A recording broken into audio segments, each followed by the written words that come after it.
Hello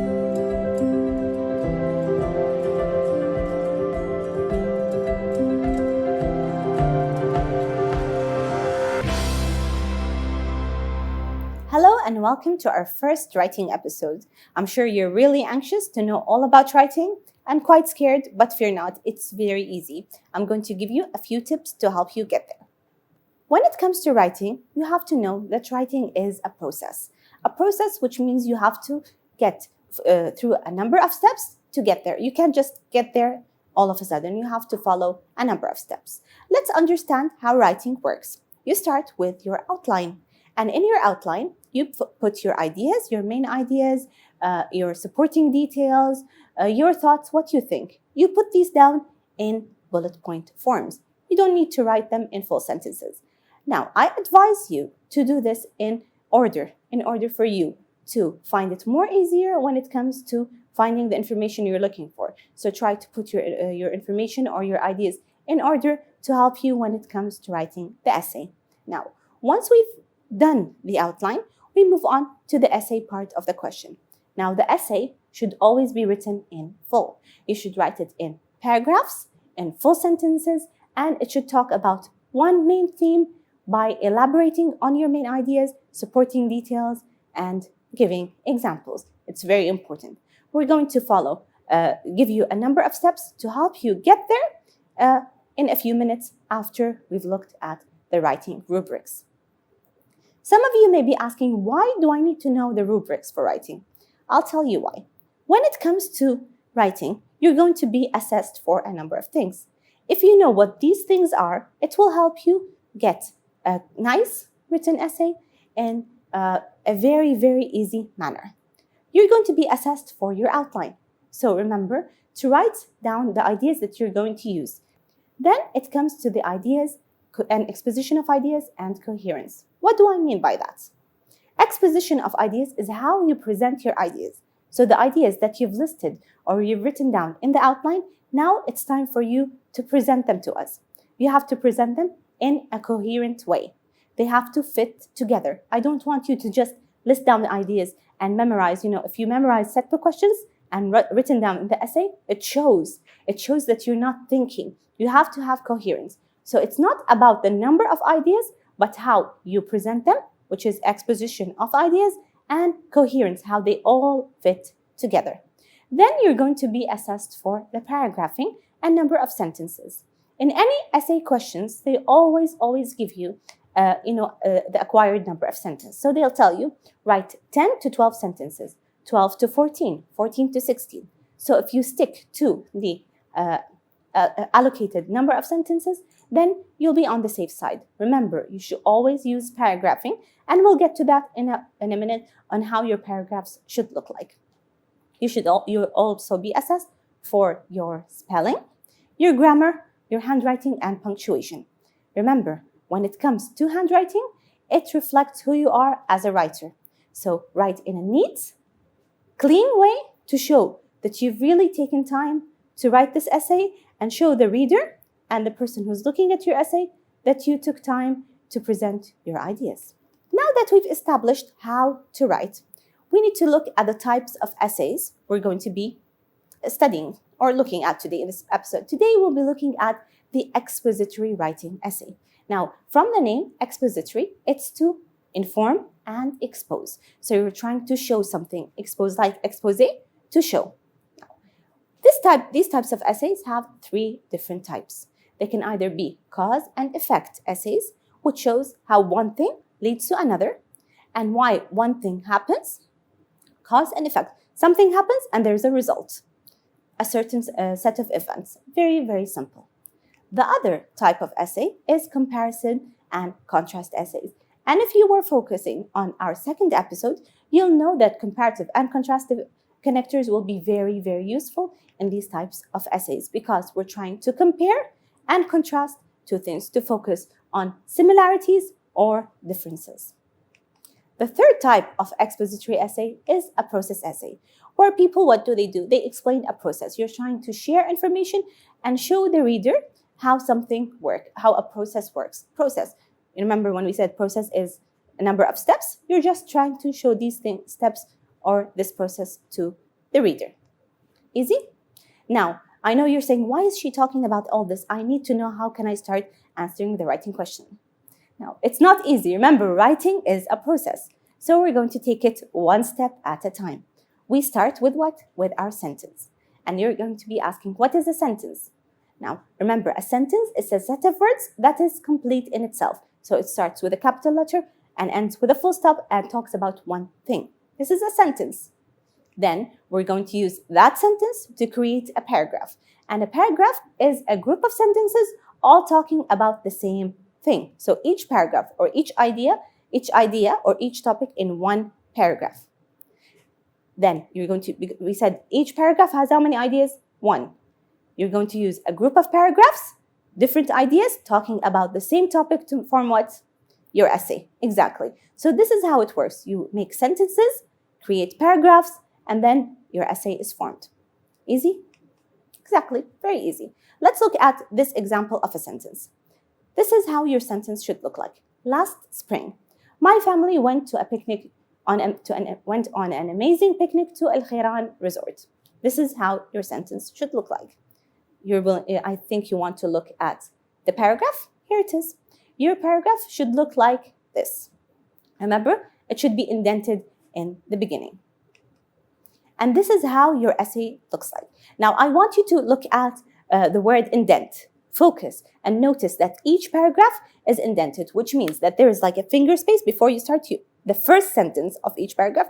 You indent, you add a finger space, and then you start writing, as you can see on the screen. This is how your essay should look like. Very clean, very nice. Now, you've heard the word hook. Hook. Start with the hook. All teachers are urging students to start with a hook. Now, you're going to be wondering, what is the hook? I'll tell you. The hook is the first sentence of your essay that you use to attract your audience. So you're trying to attract the reader, to make them do what? To make them willing to read your essay. So it has to be something really interesting, either a quote, a question, if you memorize something from the Quran. Now, when you try to use something from the Quran, if you can translate it, do it. If you can't, please avoid that and just go with a quote or a question or an interesting fact that you know. After we've written our hook, we start with our thesis statement. Don't be scared from that. The name is difficult. However, the thesis statement is the most important part of your essay. Why? Because it focuses your ideas together. It shows you how you're going to write. Now, it should present the topic of your paper and also make a comment about your position in relation to the topic. So, when you're trying to use the thesis, as you can see here on the screen, you're trying to present the topic and make a comment. So, it's important that you, as a writer, write down what's your position in relation to the topic. Now that we've established the basics of writing, let's look at how your essay should look like. We'll break it down into 4 sections. You start with your introduction, which includes what? Your hook and thesis statement. Then you have the first body, which has one topic, a topic sentence, and supporting ideas. Then you have body 2, which has another topic sentence and supporting ideas. And finally, you end your essay with a conclusion that either what? Summarizes the whole thing, summarizes it, or paraphrases the introduction. It's easy to say these things, but now we're going to start the real work of writing your essay. So let's check that you got them correctly. A thesis statement includes a clear topic. This is a given. You have to have a clear topic. And the thesis statement needs the writer's view. So you need to know your position on the topic. It's very important. You always need to state that. And finally, a thesis statement has a plan of development. Always? No. If necessary. So if necessary, we're going to add it. If not, then no need. Now we're going to start with the real writing. And for me, I'm going to use the tree strategy. It's a very easy strategy that will help you make writing easier. Now, it's broken down into 4 steps, when you have to mention the topic, the reason, explain, and an ending. Very simple. 4 steps that you have to follow. Let's take it one at a time. In your topic, we're going to apply the tree strategy for what? The introduction. So let's see, what do we do? In our topic, we're going to attract the reader's attention. How? This is our hook. This is what we have to mention. So in your topic, you attract the reader's interest. Then you mention the reason why. You state the main idea advanced in the essay. So whenever you mention a topic to try to interest something, you have to mention a reason. Why did you say that? Then you're going to say an explanation, give an explanation, explain by adding a list of points that support the thesis. So your topic and reason will be the thesis, and the explanation will be the supporting part of the thesis. Your ending is a final thought, either a final thought on the idea or a final thought on the topic itself. Easy? Very easy. Now, let me tell you, the explanation, the list of points that you mention in your thesis statement are going to be what?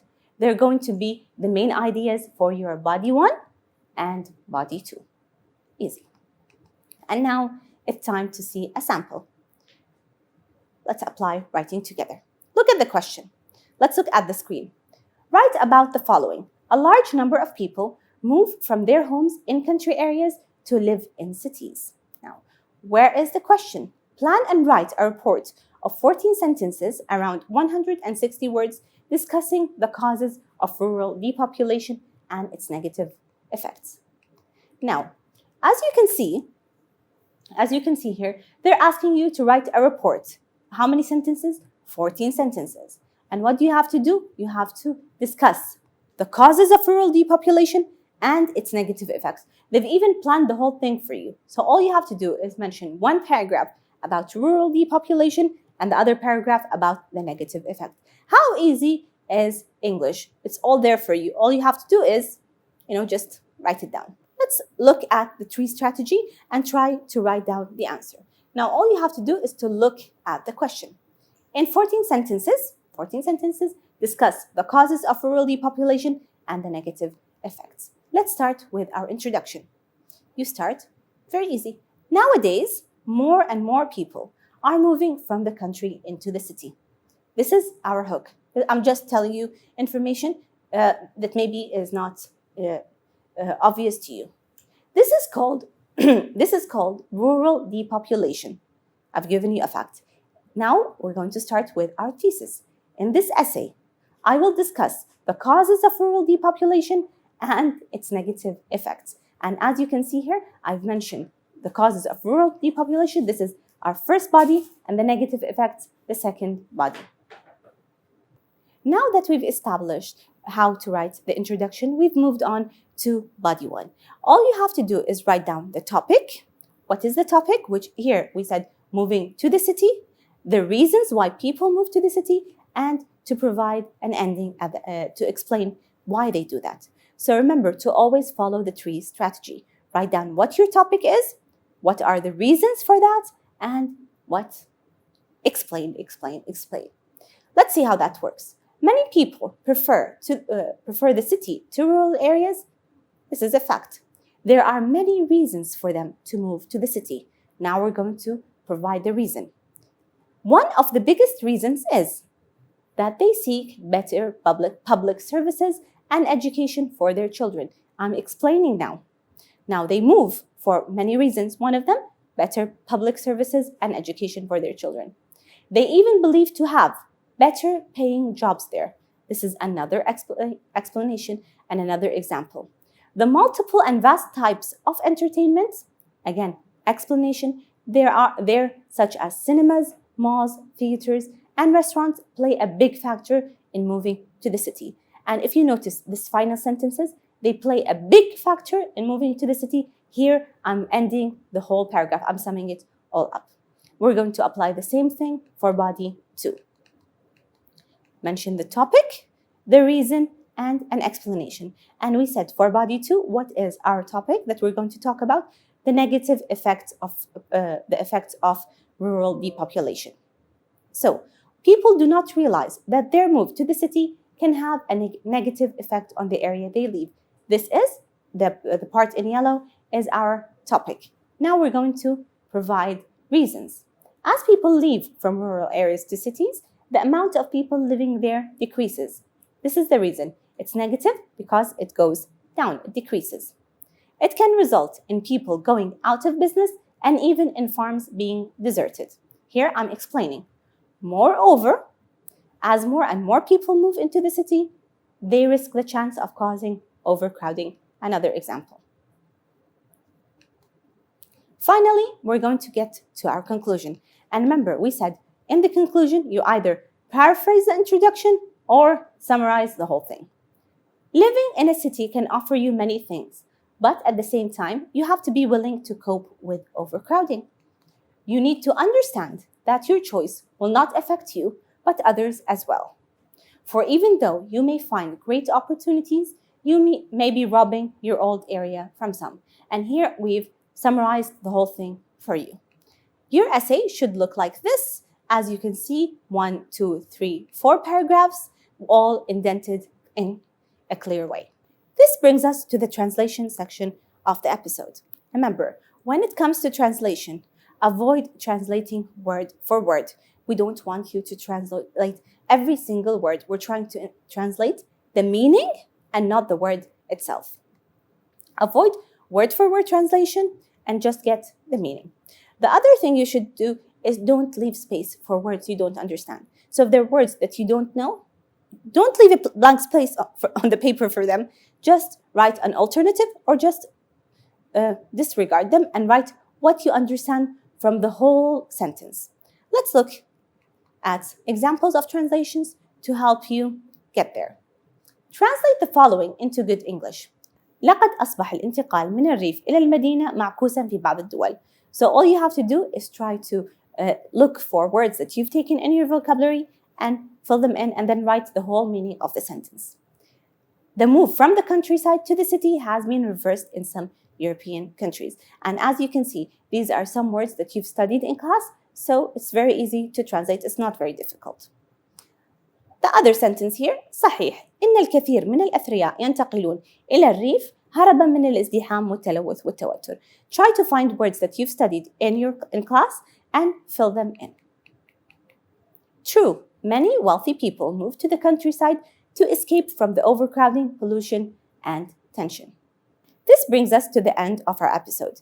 In this episode, we looked at how you can write an essay. We looked at the types of expository essays, cause and effect, comparison and contrast, and process essays. We also used the tree strategy to write down an essay, provided you with a sample, and looked at tips for translation. Thank you for watching.